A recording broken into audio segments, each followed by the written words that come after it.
తెలంగాణ రాష్ట్ర ప్రభుత్వం కాంగ్రెస్ పార్టీ ఆవిర్భావాన్ని పురస్కరించుకుని ఎన్నికలు ఇచ్చిన హామీలను అమలు చేయడానికి సిద్ధమైంది. అభయహస్తం 6 గ్యారంటీలను ప్రజలకు అందించాలనే ఉద్దేశంతో ప్రజాపాలన కార్యక్రమాన్ని అన్ని జిల్లాల్లో సీఎం, మంత్రులు, ఎమ్మెల్యేలు ప్రారంభించారు. ఉమ్మడి వరంగల్ జిల్లా వ్యాప్తంగా ప్రజాపాలన కార్యక్రమం ప్రారంభమైంది. హన్మకొండలోని 4వ డివిజన్ వద్ద ప్రజాపాలన కౌంటర్ నుంచి మరింత సమాచారాన్ని మా ప్రతినిధి ప్రశాంత్ అందిస్తారు.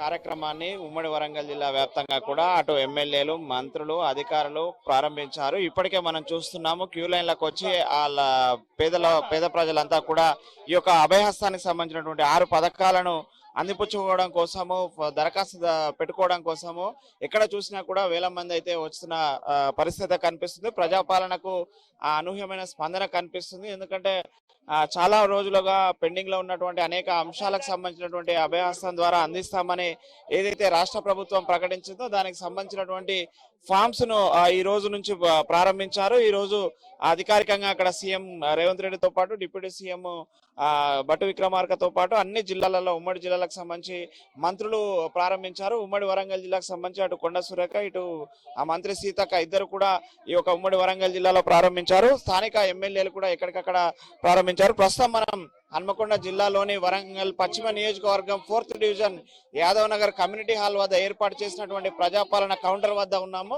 మహిళలు పెద్ద ఎత్తున కూడా ఇక్కడికి వచ్చేసి చేస్తున్నారు. ఇక్కడ అధికారులు కూడా వాళ్ళకు ఫామ్స్ ఇచ్చి ఫిలప్ చేసి వాళ్ళ నుంచి రిసీవ్డ్ కూడా చేసుకుంటున్నారు. ఇక్కడ ఈ డివిజన్ కి సంబంధించినటువంటి ఈ క్యాంపు ఇన్ఛార్జ్ గా ఉన్నటువంటి ఎంపీడీఓ గారు వారిని అడిగి మరిన్ని వివరాలు తెలుసుకుందాం. సార్ చెప్పండి, ఎలా ఉంది రెస్పాన్స్ ప్రజల నుంచి? ప్రజల నుంచి బాగుందండి. ఇప్పుడు ఈ రోజు నుంచి అంటే 28 నుంచి మనము 6వ తారీఖు వరకు ప్రోగ్రామ్ ఉంటుంది కాబట్టి తొందరపడాల్సిన పని లేదు. ఎవరు కూడా ఇప్పుడు మిస్ అయినా కానీ మళ్ళీ రేపు కూడా ఇచ్చుకోవచ్చు, ఎల్లుండి ఇచ్చుకోవచ్చు. 6వ తారీఖులో 2 రోజులు మాత్రం సెలవు ఉంటుంది. 31వ తారీఖు, 1వ తారీఖు వాళ్ళ ఆఫీస్లో కంప్యూటరైజ్ చేసుకునే పని ఉంటుంది కాబట్టి మీరు ఇబ్బంది పడకండి. ఏమన్నా మిస్ అయ్యేది ఉంటే డివిజన్ ప్రెసిడెంట్ కానీ, కార్పొరేటర్ కానీ, మున్సిపల్ ఆఫీస్లో కానీ ఇచ్చుకోవచ్చు. ఇప్పుడు మీరు ఇచ్చేటటువంటి వీటికి ఆధార్ కార్డు నెంబరును తర్వాత రేషన్ కార్డు నెంబర్ మాత్రం కంపల్సరీ వేయండి. ఎందుకంటే ఒకవేళ ఓడిపోయినా కానీ ఏం కాదు వాళ్ళు. అర్థమైందా? Okay, right. ఫామ్స్ అందుబాటులో ఉన్నాయా సార్ సఫిషియెంట్ గా? ఫామ్స్ అందుబాటులో ఇప్పుడు వరకు వచ్చిన 300 ఫామ్స్ ఇచ్చారట. మిగతా సరిపోవడం లేదు. ఒకవేళ రాకపోయినా రేపైనా ఇచ్చుకోవచ్చు. మళ్ళీ దరఖాస్తు ఫారాలు నింపడానికి ఇక్కడ ఏమైనా స్పెషల్ కౌంటర్ పెట్టారా సార్? వాళ్ళే నింపియాలి? పెట్టాల్సి ఉండే, ఎవరు లేరు. నేను కొద్దిగా హెల్ప్ చేద్దామని వచ్చిన అంతే. మేడం, ఎలా ఉంది మేడం రెస్పాన్స్? అంటే మీరు రిసీవ్ చేసుకొని ఏమేమి నమోదు చేసుకుంటున్నారు? Aadhaar card number, ration card number, house number, ఫ్యామిలీలో ఎంతమంది మెంబర్స్ ఉన్నారు, ఏ క్యాస్ట్, ఇవి చేసుకుంటున్నాం.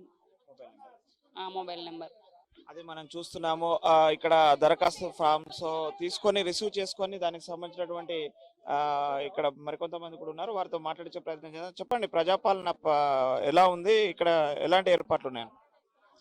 ప్రజాపాలన ఏర్పాటు అంటే ఇప్పుడు అంతే ఆల్మోస్ట్ మార్నింగ్ నుంచి స్టార్ట్ అయింది సార్. ఇక్కడ వరకు ఇప్పటి వరకు అందరూ మహిళలు, జెంట్స్ అందరూ వచ్చి లైన్ గా తీసుకుంటున్నారు. ఎవరికి వారికి సపరేట్ కౌంటర్స్ ఏర్పాటు చేయడం జరిగింది. ఈ డివిజన్ లో మనకు 2 కౌంటర్స్ పెట్టిన, ఒకటేమో మనకు పెద్దమంట డివిజన్ లో ఒకటి, ప్లస్ ఇక్కడ 2 కౌంటర్. ఇది పబ్లిక్ ఇక్కడ ఎక్కువ ఉండడం వల్ల ఒకటి ఉమెన్స్ కౌంటర్, ఒకటి జెంట్స్ కౌంటర్ సపరేట్ పెట్టాం. వీళ్ళకి హెల్ప్ చేయడానికి రాయని వాళ్ళు ఏమైనా ఉంటే హెల్ప్ డెస్క్ పెట్టడానికి ఆర్పీలను కూడా అరేంజ్ చేస్తాం. వాళ్ళు ఏమైనా రాయని వాళ్ళు, చదువుకోని వాళ్ళు ఉంటే వాళ్ళు సంబంధించిన పేపర్స్ పట్టుకొస్తే వాళ్ళు కూడా నింపి అరేంజ్ చేస్తారు అన్నట్టు. ఇక్కడికి ఎందుకు వచ్చారమ్మా? నమస్తే అండి, నా పేరు కళ్యాణి. మేము ఇందిరమ్మ స్కీమ్ తీసుకోవడానికి ముందుకు రెడీగా వచ్చాము. ఈ స్కీమ్ చాలా బాగుంది. ప్రభుత్వం మారడం చాలా సంతోషంగా ఉంది. ఎప్పుడు కానీ కంటిన్యూ ఒక ప్రభుత్వానికి ఇస్తే ఎట్లా ఉందో మనకు అందరికి తెలిసిపోయింది. కాబట్టి ప్రతి ఇయర్ కాకుండా 5 yearsకి ఒకసారి ఖచ్చితంగా ప్రభుత్వాన్ని మార్చుకోవాలి. అలాంటి ముందుకు రానియడం వల్ల మనము ఆర్థికంగా కానీ ఎలాంటి ఇబ్బందులు పడకుండా ఉంటాము. సో ఈ అవకాశం ఇచ్చిన పెద్దలందరికీ థ్యాంక్ యూ. అదే మనం చూస్తున్నాం. ఎందుకు వచ్చారమ్మా ఇక్కడికి? ఏమేమి అప్లై చేస్తున్నారు? ఇది ఫామ్ నింపడానికి వచ్చినామన్నా, ఇల్లు కోసం. ఇంకా దాని 2500 స్కీమ్ ఒకటి, మళ్ళీ గ్యాస్ సిలిండర్ కోసం అన్నా.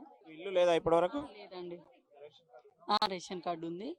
ఇది గృహలక్ష్మి కింద ఇస్తాను కదా డబ్బులు, అది ఒకటి అంతే. ఎలా ఉన్నాయమ్మా ఇక్కడ ఏర్పాట్లు? ఇప్పుడైతే బాగానే ఉందండి, పర్వాలేదు. ఫామ్స్ ఇచ్చారా? ఇంక ఇవ్వలేదండి, లైన్ లో ఉందండి. అదే మనం చూస్తున్నాము. ఇక్కడ ముఖ్యంగానైతే గృహలక్ష్మి చేస్తున్నారు. ఇక్కడైతే మనం చూస్తున్నాము పెద్ద ఎత్తున ఇటు మహిళలు అయితే ఈ యొక్క స్కీమ్స్ అప్లై చేయడం కోసం అయితే మహిళలు పెద్ద ఎత్తున వచ్చారు. వాళ్ళకి ఎవరైతే లబ్ధిదారులు ఉన్నారో వారికి చేస్తున్నారు. ఇక్కడ కొంతమంది ఉన్నారు. చెప్పండి, ఎలా ఉంది ఏర్పాట్లు ఇక్కడ?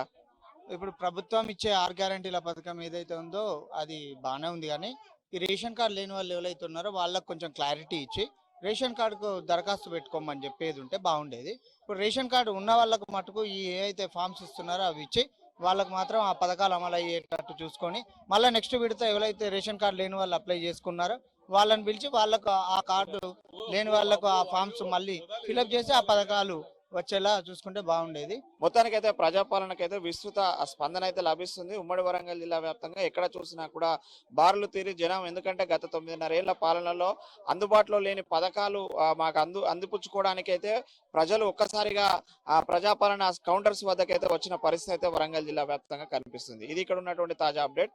కెమెరామెన్ విజయ్ తో ప్రశాంత్, ఐ న్యూస్, వరంగల్.